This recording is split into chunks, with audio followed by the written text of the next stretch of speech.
Today I fucked up by leaving my 4-month-old son alone with our dog.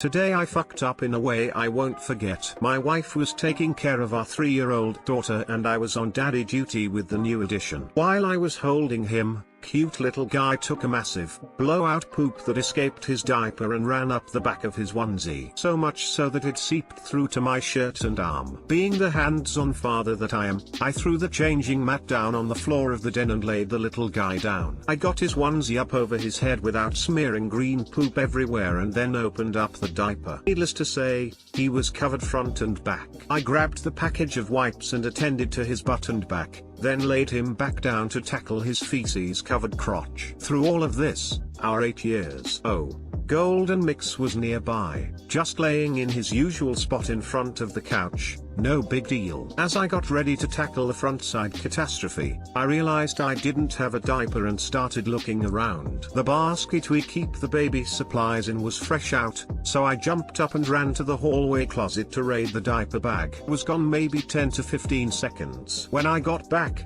nothing seemed off. I knelt down in front of the kid and picked up another wipe, only to realize there wasn't any poop on his little schmeckle or pebbles. I lifted his legs to inspect further and found zero evidence of the stool smear. It took me about 5 seconds to realize what had happened. The dog had licked him clean. In a slow horror, I turned and looked at the dog. Mouth smacking, the dog just looked right back, like nothing happened. I was initially grossed out, but then realized he was just doing his part for the war effort. Too long didn't read. I left my poop-covered kid alone and the dog did my job for me. Edit, thanks to everyone for pointing out that the sleeves on onesies are configured for downward undressing after waist explosions. This was something I learned 3 years ago with our firstborn, and then apparently forgot. I blame this bout of parenting amnesia on 4 months of off and interrupted sleep.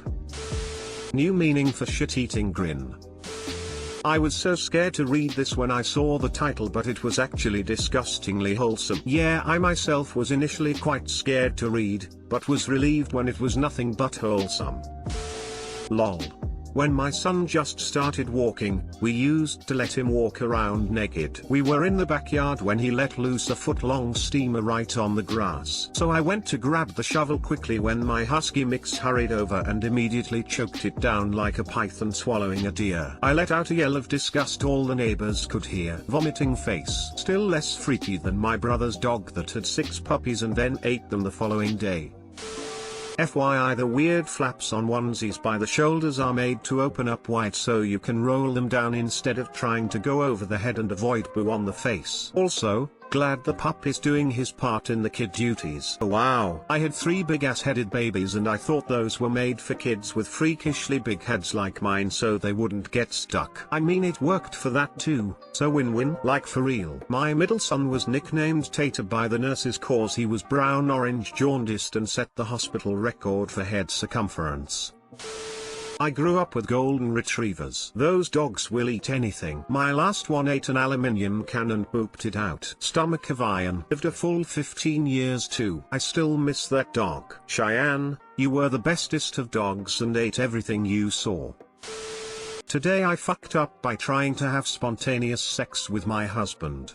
Me and my husband have a pretty good sex life, but it's nothing crazy. We use toys, and props, etc., but we are not freaks or anything like that. Today, I was in the kitchen, making breakfast, when my husband came behind me and started kissing me. I usually wake up before he does, and the case was such today. When we wake up at the same time, we usually cuddle or have sex before we get out of bed. But I woke up at 7 today and he usually never wakes up before 9, so I wrote for an hour or so, and then I did the dishes and I was in the process of making breakfast when he crept up behind me and started kissing my neck. When we first started dating, he would have sex at the craziest places, so having sex in the kitchen was not that outrageous for us, and I decided to go with it. We were making out, getting all hot and bothered. Our dog started to come in between us. We tried to tell the dog to go away, but she wouldn't listen to us, jumping up, it's a 60-pound husky,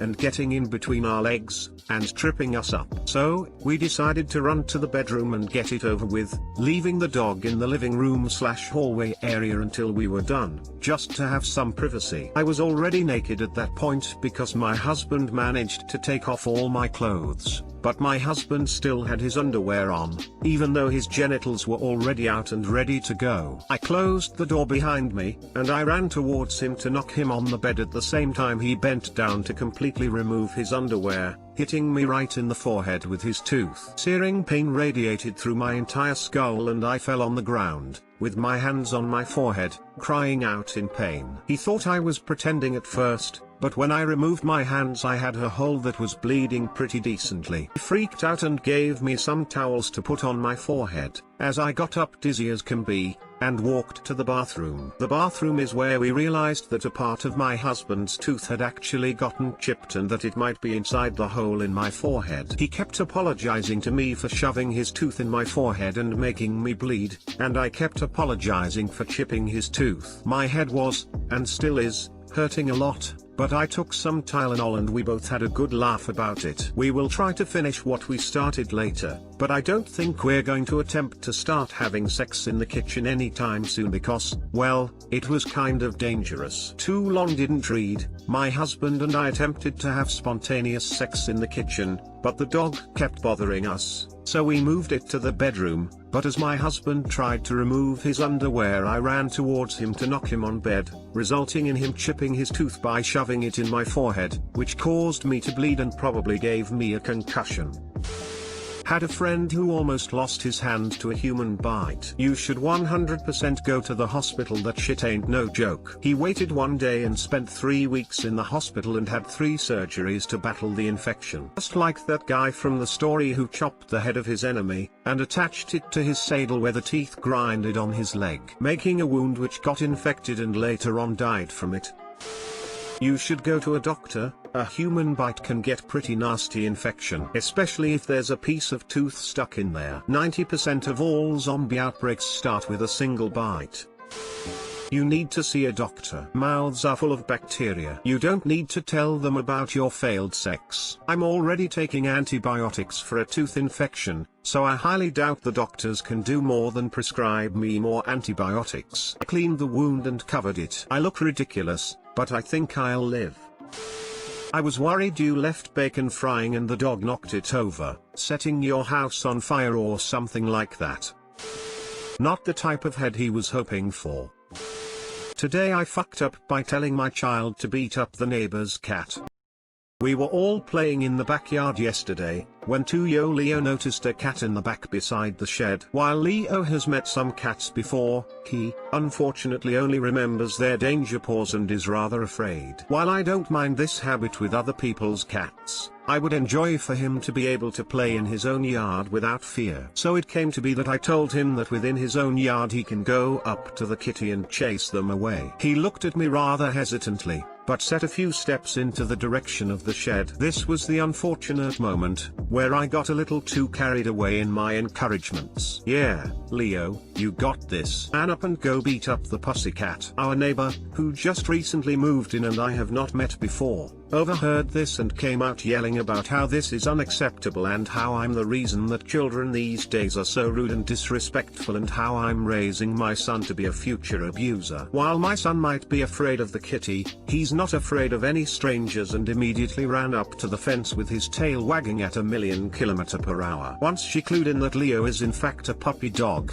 our neighbor turned beatered, started apologizing profusely, and blamed her outburst on her pregnancy hormones. I guess we both learned to think before we speak lol. Too long didn't read, told my dog to man up and protect his yard. Neighbor thought I told my child to abuse her cat. Edit. Whoa, this blew up. Thanks for the love and sorry for the controversy. I'm glad I at least managed to make some people smile today. Neighbor and I are good. Kitty got a treat and Leo some fetch. Got a few requests for pet tax, so here's Leo with his current stack of toys. Pet tax. I wouldn't say you effed up, that seems like a good opportunity to get to know your neighbor. In true Canadian fashion we'll likely apologize until the end of time. Got us in the first half, not gonna lie. Tail. Wait, what? Oh, that was a good twist. As soon as I saw son in quotations, I had to reread the post in case I missed something. You got me in the first half too. Their danger paws. Lol, my son used to call them pointy hands. Murder mittens.